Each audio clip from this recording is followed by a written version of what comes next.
2010, mahasiswi Program Studi Pendidikan Kesejahteraan Keluarga Fakultas Teknik Universitas Negeri Makassar.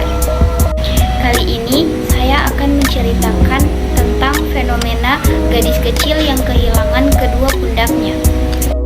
Dalam mata kuliah Sosiologi Keluarga dengan dosen pengampu Ibu Dr. Hajah Syamsidah MPD.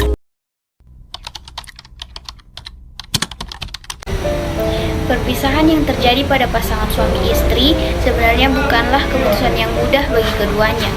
Bagaimana tidak, keputusan yang akhirnya dipilih untuk memutuskan ikatan kasih yang telah dijalin dengan penuh kasih itu harus dilepaskan begitu saja. Pasangan yang memutuskan untuk memilih perceraian sebagai penyelesaian suatu masalah terkadang lupa bahwa ada seorang anak yang mesti dilindungi dengan penuh cinta dan kasih dari kedua orang tuanya. Dalam perceraian tidak dapat dipungkiri bahwa seorang anak adalah korban dari perceraian kedua orang tuanya. Seorang anak yang tumbuh dengan bayangan keluarga broken home terkadang memiliki ingatan yang kuat dan lekat di kepalanya tentang kejadian-kejadian yang menjadi sebab kedua orang tuanya berpisah. Seperti saat orang tuanya sedang bertengkar hebat, kekerasan dalam rumah tangga yang disaksikan oleh seorang anak, bahkan hingga anak tersebut menjadi sasaran amarah kedua orang tuanya. Lalu, apakah benar bahwa seorang anak yang tumbuh dari keluarga broken home rentan terhadap depresi? Umumnya, seorang anak yang tumbuh dari keluarga broken home memiliki kondisi di mana merasakan stres yang dapat berujung pada depresi. Diawali dengan fase di mana seorang anak merasakan luka batin yang teramat mendalam hingga memicu kemarahan, kecemasan, bahkan ketidakpercayaan diri dari seorang anak tersebut. Hadirnya perceraian dalam hidup seorang anak merupakan situasi yang sangat menakutkan dan membingungkan. Seperti yang pertama, anak-anak yang sudah mulai beranjak dewasa dan membawa bayangan keluarganya yang tidak utuh akan membuatnya khawatir dalam menjalin hubungan antar manusia yang akan dijalin oleh dirinya. Sebab bayangan perpisahan yang bergumul di kepalanya selalu mengisyaratkan bahwa perpisahan yang terjadi adalah kesalahan yang dibuat olehnya. Yang kedua, seorang anak yang tidak tinggal bersama dengan utuhnya kedua orang tua memiliki banyak pertanyaan di kepalanya tentang mengapa ayah dan ibu tidak tinggal bersama. Rasa cemas akan hilangnya salah satu dari sosok orang tua membuatnya merasakan kekurangan kasih sayang yang seharusnya ia rasakan.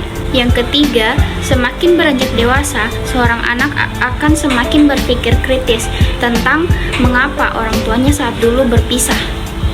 Hal ini dapat memicu emosi seorang anak yang marah pada keadaan dan bisa mulai menyalahkan salah satu atau bahkan kedua orang tuanya. Perlu digarisbawahi bahwa perpisahan memanglah bagian yang sulit dalam hidup. Namun, bagian yang tersulit adalah dampak dari perpisahan yang telah terjadi. Berbagai macam emosi akan muncul pada setiap diri, terlebih pada diri seorang anak, dan fatalnya akan menyebabkan stres yang berujung pada depresi akibat luka batin yang melekat di kepalanya. Perkenalkan, Siva namanya, gadis kelahiran 2008 yang saat ini baru masuk SMP. Di usia remajanya, Siva harus merasakan perceraian ayah dan ibunya. Apa yang Siva rasakan setelah perceraian ayah dan ibunya itu adalah trauma dan dendam berkepanjangan. Kedua orang tuanya pun tidak pernah menjelaskan apa yang menjadi sebab orang tuanya harus berpisah. Siva hanya bisa menyimpulkan ketika ayahnya angkat kaki dari rumah. Siva pun tidak pernah berani bertanya mengapa orang tuanya harus berpisah. Sebelum ayahnya pergi dari rumah, dia sudah sering menyaksikan pertengkaran antara ayah dan ibunya. Dia masih bisa ingat seberapa keras pertengkaran itu. Bahkan satu kali ayahnya pernah melempar vas bunga ke ibunya. Beberapa lama kemudian dia tahu bahwa ayahnya telah menikah lagi. Di tidak ada penjelasan, tidak ada permintaan maaf, dan tidak ada kasih sayang yang cukup dari kedua orang tuanya. Semakin beranjak dewasa, Siva menganggap bahwa kedua orang tuanya hanya ada untuk memberikannya uang saja. Hal yang paling membuatnya marah adalah orang tuanya tidak pernah berani duduk di hadapannya untuk meminta maaf. Padahal ia merasa bahwa pertengkaran yang disertai dengan kekerasan itu telah merusak masa kecil atau masa pertumbuhannya itu.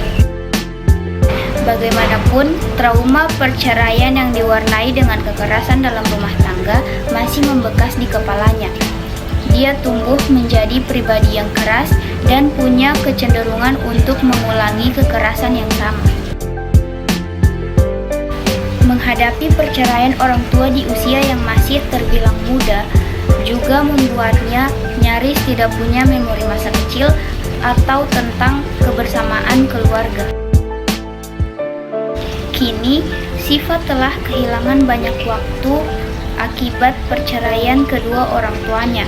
Waktu tentang bercanda, waktu untuk menangis lebih dalam di pundak ayah dan ibunya, dan waktu untuk cerita tentang hidupnya yang sedikit bahagia.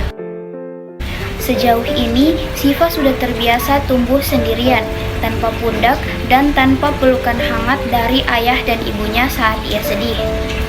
Siva, si anak kecil ini sudah kehilangan kedua pundaknya dan bingung harus bersandar kepada siapa. Dari cerita Siva, saya menyimpulkan sebenarnya perceraian bukanlah merupakan hal yang buruk, yang justru bisa menyelamatkan keluarga. Hubungan suami istri justru tidak akan bahagia jika dipaksakan terus bersama. Ayah dan ibu yang stres justru akan membuat psikologi anak terganggu. Apabila ayah dan ibu bisa mengelola proses perceraian dengan tenang dan anak mendapat pengertian yang cukup atas pilihan itu, dan juga ada kesepakatan baik-baik tentang pengelolaan waktu bersama anak setelah perceraian, mungkin itu bisa dikatakan lebih baik daripada mempertahankan rumah tangga yang situasinya menyerupai neraka. Sekian paparan cerita dari saya dengan judul Gadis Kecil yang Kehilangan Kedua Pundaknya. Lebih dan kurangnya saya mohon maaf.